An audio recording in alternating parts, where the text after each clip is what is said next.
আজকে গরুর ঘিলু ভুনা করছিলাম, এত মজা হয়েছে খাইতে। গরুর ঘিলুটা বেশি করে পেঁয়াজ দিয়ে গরুর ঘিলুটা ভাজা ভাজা করছি। গরুর ঘিলুটা খেতে অনেক মজা হয়েছে।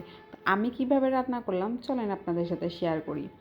প্রথমে আমি ঘিলুগুলো সুন্দর করে পরিষ্কার করে নিয়েছি। ঘিলুর ভিতরে যে রক্তগুলো থাকে, রগগুলো থাকে, ওগুলো পরিষ্কার করে নিয়ে ঘিলুগুলো আমি ছোট ছোট করে টুকরা টুকরা করে কেটে নিয়েছি। আমি কিন্তু কাঁচা ঘিলুটাই টুকরা টুকরা করে কেটে নিয়েছি। অনেকে ঘিলুটা গরম পানিতে দেয়, এরপরে ঘিলুটা শক্ত হয়, তারপরে রান্না করে। আমি কিন্তু কাঁচা ঘিলুটাই টুকরা টুকরা করে কেটে নিয়েছি। আর আমি এভাবেই ঘিলু রান্না করি। আপনারা এভাবে একদিন রান্না করে খেয়ে দেখবেন, অনেক ভালো লাগে।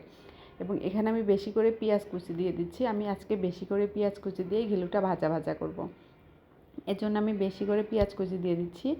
এর ভিতরে যার যতটুকু মশলা, মানে আপনারা আপনাদের মতো মশলা অ্যাড করে নেবেন, যে যেমন মশলা খান, কারণ সবাই তো আর ঝাল মশলা একরকম খায় না। আপনারা যেভাবে খান ওইভাবে আপনারা মশলা অ্যাড করবেন। দেখেন আমার পেঁয়াজ কুচিটা কিন্তু লাল লাল হয়ে গেছে। এখন এর ভিতরে আমি পরিমাণ মতো মশলা অ্যাড করে নেব। মানে আমি যেমন ঝাল মশলা খাই ওই রকম সব ধরনের মশলা, আদা, জিরা, রসুন, হলুদ, মরিচ, যে যে মশলা খায় সব মশলা আমি এখানে অ্যাড করে নিব। এরপর আমি সুন্দর মতো মশলাটা কষিয়ে নিব। মশলাটা ভালো করে না কষালে মশলার একটা কাঁচা কাঁচা গন্ধ থেকে যাবে। এখন আমি মশলাটা সুন্দর মতো কষিয়ে নিয়েছি। এরপর আমি এর ভিতরে ঘিলুগুলো দিয়ে দিব। ঘিলু দিয়ে ঘিলুটা কিছুটা সময় আমি সুন্দর মতো কষিয়ে নিব, কারণ আমার মশলাগুলো কষানো হয়ে গেছে। এর ভিতরে ঘিলু দিয়ে ঘিলুটা সুন্দর করে কষিয়ে নিব। এখানে অনেকটা পেঁয়াজ হয়ে গেছে। আসলে আপনারা চাইলে পেঁয়াজ এর চাইতে কমও দিতে পারেন, এটা আপনাদের ইচ্ছা। ঘিলুর পরিমাণ মতো দিবেন। দেখেন আমি এখানে ঘিলুটা দিয়ে দিছি। এখন ঘিলুটা আমি কিছুটা সময় সুন্দর করে কষিয়ে নিব। ঘিলুটা কষানো হয়ে গেলে আমি হালকা এর ভিতরে পানিও অ্যাড করব।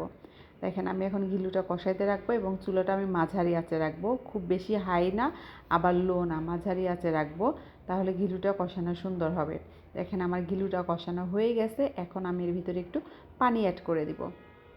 পানিটা অ্যাড করে আমি কিছুটা সময় আবারও ঢাকনা দিয়ে ঢেকে জাল করে নিবে। অবশ্যই চুলার আঁচটা মাঝারি আঁচে রাখবো, কারণ বেশি জোরে দিলে কিন্তু পানিটা শুকিয়ে পুড়ে যাবে, আবার কম দিলেও কিন্তু এটা হইতে অনেক সময় লাগবে। এর জন্য আমি মাঝারি আঁচে দিব। এই যে দেখেন আমার ঘিলুটা কিন্তু প্রায় হওয়ার পথেই। ঘিলুর ফাইনাল লুকটা দেখবেন। এই যে দেখেন আমার ঘিলু রান্নাটা হয়ে গেছে। তো আমার ঘিলু রান্নাটা কেমন হলো, এর ভিতরে আমি এখন একটু সামান্য একটু গরম মশলা অ্যাড করে নিব। আর আমার ঘিলু রান্না কিন্তু হয়ে গেছে। তো আমার ঘিলু রান্নাটা কেমন হলো